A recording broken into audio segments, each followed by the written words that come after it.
ಮನೆಯಲ್ಲೇ ತುಪ್ಪ ಮಾಡ್ಕೊಳ್ಳೋದು ತುಂಬ ಈಸಿ. ಬಟ್ ಈ ತುಪ್ಪವನ್ನು ಮಾಡಬೇಕಾದ್ರೆ ಕೆಲವೊಂದು ಇಂಗ್ರೀಡಿಯೆಂಟ್ಸ್ನ ಹಾಕಬೇಕು. ಆ ಒಂದು ಇಂಗ್ರೀಡಿಯೆಂಟ್ಸ್ ಏನಂತ ನಾನು ನಿಮಗೆ ಇವತ್ತು ತಿಳಿಸ್ಕೊಡ್ತೀನಿ. ಈ ಒಂದು ತುಪ್ಪ ಮಾಡ್ತಿರೋದು ನಮ್ಮ ಅವರು ಆಗಿನ ಕಾಲದಿಂದನೂ ಮಕ್ಕಳಿಗೆ ತುಪ್ಪ ಬೆಣ್ಣೆಯನ್ನು ತಿನ್ನಿಸಿದಾಗ ಅವರಿಗೆ ಶೀತ ನೆಗಡಿ ಆಗಬಾರ್ದು ಅನ್ನೋ ಕಾರಣಕ್ಕೆ ಕೆಲವೊಂದು ಇಂಗ್ರೀಡಿಯೆಂಟ್ಸ್ನ ಮನೆಯಲ್ಲೇ ಪ್ರಿಪೇರ್ ಮಾಡಿ ತುಪ್ಪ ಕಾಯಿಸುವಾಗ ಹಾಕೊಳ್ತಾ ಇದ್ರು. ಸೊ ಅದು ಏನಂತಂದರೆ ಒಂದು ಹಿಡಿ ಆಗುವಷ್ಟು ಮೆಂತ್ಯವನ್ನು ತೊಗೊಂಡಿದ್ದಾರೆ, ಹಾಗೂ ಒಂದು 3-4 ಏಲಕ್ಕಿಯನ್ನು ತೊಗೊಂಡಿದ್ದಾರೆ, ಹಾಗೂ ಒಂದು 3-4 ಲವಂಗವನ್ನು ತೊಗೊಂಡಿದ್ದಾರೆ.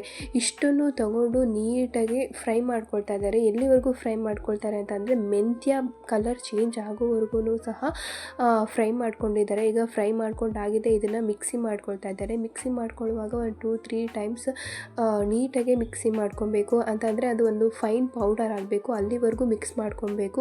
ಈ ಥರ ಈ ಪೌಡರನ್ನು ತುಪ್ಪ ಕಾಯಿಸುವಾಗ ಹಾಕಿ ಈ ಪೌಡರ್ನ ಯೂಸ್ ಮಾಡಿಕೊಂಡು ತುಪ್ಪ ಮಾಡೋದ್ರಿಂದ ಮಕ್ಕಳುಗಳಿಗೆ ಯಾವ ಟೈಮಲ್ಲೇ ಆಗಲಿ ತುಪ್ಪ ಬೆಣ್ಣೆ ತಿನ್ನಿಸೋದ್ರಿಂದ ಅವರಿಗೆ ಕೆಮ್ಮು ನೆಗಡಿ ಶೀತ ಯಾವುದೇ ಒಂದು ಎಫೆಕ್ಟ್ಗಳು ಆಗೋದಿಲ್ಲ. ನೋಡ್ತಾ ಇರ್ಬೋದು, ಇದು ಮನೆಯಲ್ಲೇ ಮಾಡಿರುವಂತಹ ಬೆಣ್ಣೆ. ಈ ಬೆಣ್ಣೆಗೆ ಒಂದು 2-3 ಸ್ಪೂನ್ ಆಗೋಷ್ಟು ತುಪ್ಪ ಈ ಒಂದು ಪೌಡರನ್ನು ಹಾಕೊಳ್ತಾ ಇದ್ದಾರೆ.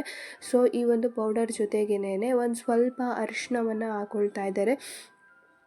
ಇಲ್ಲಿ ಬೆಣ್ಣೆಗೆ ಎಷ್ಟು ಕ್ವಾಂಟಿಟಿ ಇದೆ ಅದನ್ನು ನೋಡಿಕೊಂಡು ನೀವು ಯೂಸ್ ಮಾಡ್ಕೊಬೋದು. ಹೆಚ್ಚಾಗಿದ್ದರೆ ಹೆಚ್ಚಿನ ಕ್ವಾಂಟಿಟಿಯಲ್ಲಿ ಯೂಸ್ ಮಾಡ್ಕೊಳ್ಳಿ, ಕಮ್ಮಿ ಇದ್ದರೆ ಕಮ್ಮಿನೇ ಯೂಸ್ ಮಾಡ್ಕೊಳ್ಳಿ.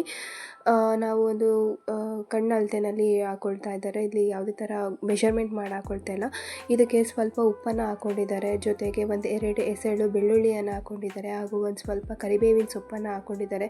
ನಂತರದಲ್ಲಿ ಇದಕ್ಕೆ ವೀಳ್ಯದೆಲೆ ಕೂಡ ಆ್ಯಡ್ ಮಾಡ್ಕೊಬೋದು. ಇಷ್ಟನ್ನು ಆ್ಯಡ್ ಮಾಡಿಕೊಂಡು ನೀಟಾಗಿ ಬಿಸಿ ಮಾಡ್ಕೊಳ್ತಾ ಇದ್ದಾರೆ. ಬಿಸಿ ಮಾಡ್ಕೊಳ್ಳುವಾಗ ಒಂದು 2-3 ಸಲ ಚೆನ್ನಾಗಿ ಜಾಸ್ತಿ ಉಪ್ಪು ಬಂದುಬಿಡುತ್ತೆ, ಅಂದರೆ ಈಚೆ ಕಡೆ ಚೆಲ್ಲೋ ಹಾಗೆ ಬಂದುಬಿಡುತ್ತೆ. ಆ ಟೈಮಲ್ಲಿ ಏನು ಮಾಡಬೇಕು ಅಂತಂದರೆ ಗ್ಯಾಸ್ ಫ್ಲೇಮ್ನ ಆಫ್ ಮಾಡಿಬಿಡಿ, ಇಲ್ಲಾಂದರೆ ಹೊರಗಡೆ ತೆಗೆದು ಮಾಡ್ಕೊಳ್ಳಿ. ಸೊ ಫೈನಲ್ ತುಪ್ಪ ರೆಡಿ ಆಯಿತು. ತುಪ್ಪ ರೆಡಿಯಾಗಿರುವಂತಹ ತುಪ್ಪನ ಸೋಸ್ಕೊಳ್ತಾ ಇದ್ದೀವಿ.